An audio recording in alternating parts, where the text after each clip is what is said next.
Bore da. We've all heard stories of individuals of great faith, and when we read their life story, we end up saying things like, I wish I had faith like that, or that takes some kind of faith.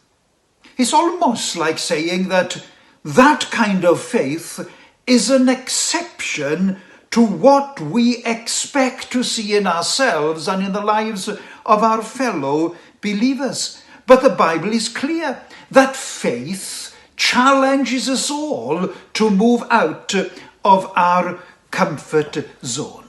So how can we this morning make such faith a reality in our lives?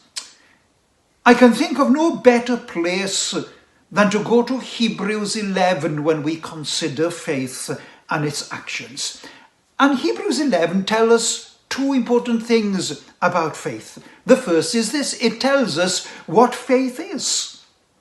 At the very outset of the chapter, the author makes sure that his readers and listeners understand what faith is. He states in verse 1 that faith is the assurance of things hoped for, the conviction of things not seen.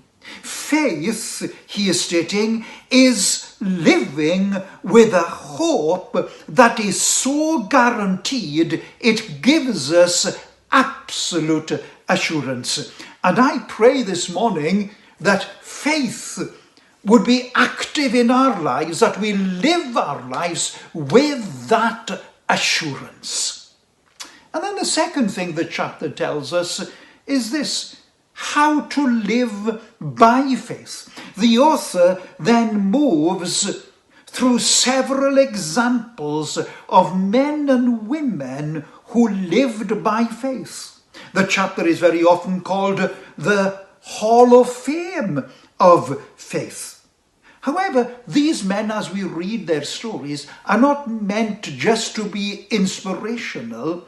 That would make sense at all when you consider what the author has already said in this letter. No, these examples are meant not just to inspire us, but to spur us on towards that same kind of faith. Let's look at three examples of three groups of people or individuals that are highlighted in the chapter as being heroes of faith. First of all, we see Abraham's forward-looking faith. Verse 9, by faith he lived in an alien land of promise. You see, Abraham was an alien in the land of promise. It wasn't his land, and he would never see it in his day. But it would be given to his descendants. Although he wouldn't see it, yet he faithfully followed God. Why? Because the author gives us the answer in the next verse. For he was looking for the city whose architect and builder is God. Abraham had a faith that was forward-looking. And I pray this morning, God grant us all something of Abraham's forward-looking faith.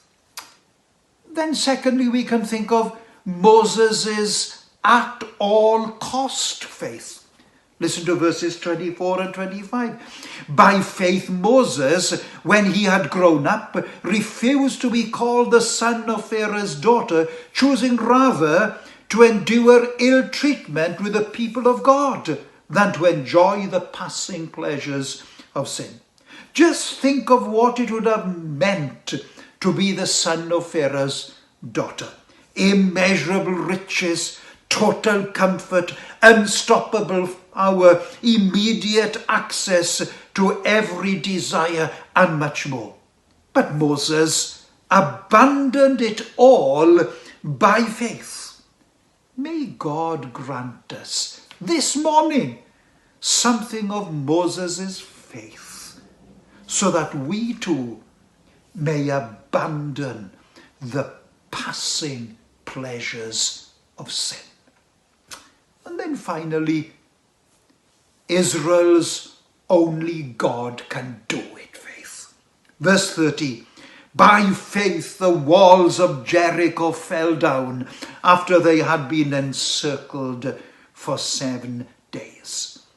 These were massive walls, and especially designed to prevent any enemy attack. However, by faith they came crumbling down. And so again this morning, may God grant us such faith, because God is still very much in the business of knocking down seemingly impenetrable walls. My friends, have faith in God and explore the impossible with him. Have a great day. Pob Bendydd.